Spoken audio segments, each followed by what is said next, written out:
Wonder Woman 72. G. Wilson writing with Jesus Marino and Tom Derenick on the art. Yeah, it picks up right from the last issue with the big giant Minotaur, and they have to fight it because they're like, well, we can't run anywhere. So out comes the magic sword, and it's all glowing, and it's cool. Yeah, she's all power of Grayskull with it. A little bit, yeah. And there is a pretty gorgeous full-page spread with, her. I think she's just blocking. Yeah, she jumps in and helps Wonder Woman by blocking. Yeah.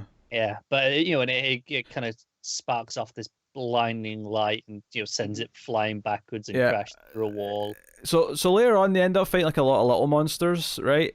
My favorite moment of this book by far is the R-rated gore moment where Diana just starts to slice through them with a lasso in one big swoop. Is this the lasso itself going through them? Because it doesn't seem to be a sword on the end this time, like we saw. No, it's just a lasso. It's like a wire. Yeah, it's pulled so tight. It's a high tension line. Yeah, and it's cutting through them like a cheese grater. Yeah, this looked great. They're all halving. They're halvlings now. Yeah, that is pretty great. She's just like, enough of this shit, and just whips it round. Oh dear. Because she's concerned about Maggie at first, but then like Maggie starts like kind of holding her own, to the point where I think she's actually getting a lot consumed with the power because she almost loses the sword at one point when Diana has to save her, and the sword's going down, and it gets retrieved anyway. By Antilades is that one. I'll learn their name at some point. All right, it'll happen. Yeah. But yeah, so and then they end up like because the portal was closing. That's why they jumped in the first place. Yeah. It's like, okay, we can't go back through the way we came. We have to kind of go through the dark. And the end of the book is the end. It's like, oh wait, is that light? Is that like sunlight in like a forest? And what's going on here? And I can't remember where Diana said it was. Someone else felt Dimension Chi. Dimension Chi. Chi? I said Chi. It's Chi. Well, in Greek, it's the letter Chi. Oh, that's true. Oh, okay, all right. I didn't think about that. I'm going Wonder Woman Greece. Like, no, you're probably that right. Makes more sense. You're probably right. Let's see, what letter of the alphabet is that in Greek?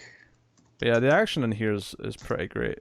In fact, hell, Maggie uses it as like a video game waypoint at one point, the sword, and it gives this beam of light to show them the way out. It does, doesn't it? Yeah. Presumably pointing towards. I've forgotten the name of the Amazon who owned the sword.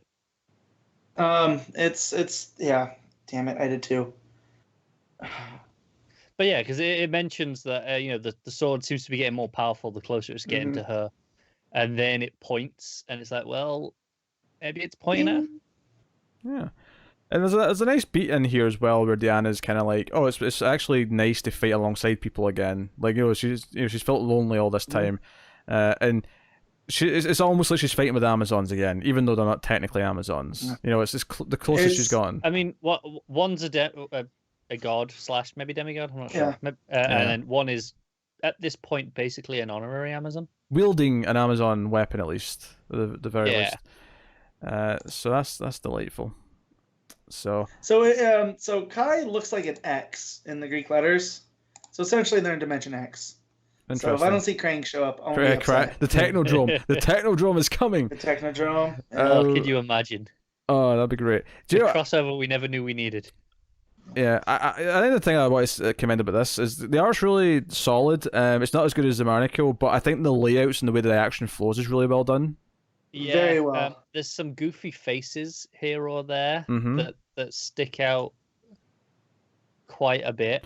But the action's great. Yeah, the way it flows, there's a good momentum to it.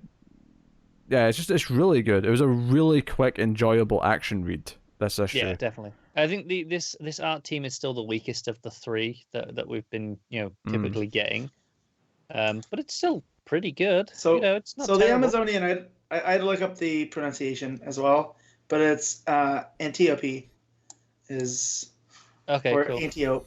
However we're pronouncing it. I'd put Antiope because it's like Aphrodite, isn't it? And, right. So. I just said Antiope because it sounds like antelope. But that's my stupid brain says stuff like that all the time. So. Yeah. I'd go with the E just because other names like Aphrodite. Yep.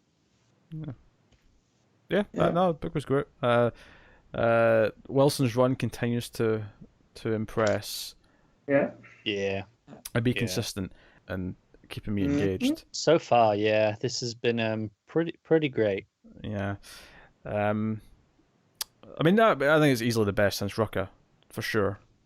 No question. Yeah.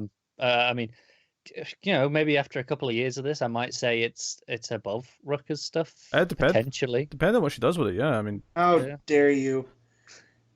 Hey, Matt, let's be honest here. At least half these issues have topped issue 8. No. No.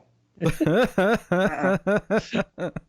good. Don't get me wrong. It also gave me a love for Giganta, but come on, Bahrain. All right, what are you giving this, Matt? I'm gonna give it a 7.5. Okay, Connor. It's weirdly harsh from Matt. I know. I'm gonna give it an 8, but which to me is a 5. So from Matt below an 8 seems a little bit. Yeah, Matt might as well just give it a 3. 7 above. Yeah. I will give it a solid 8 as well. It was good stuff.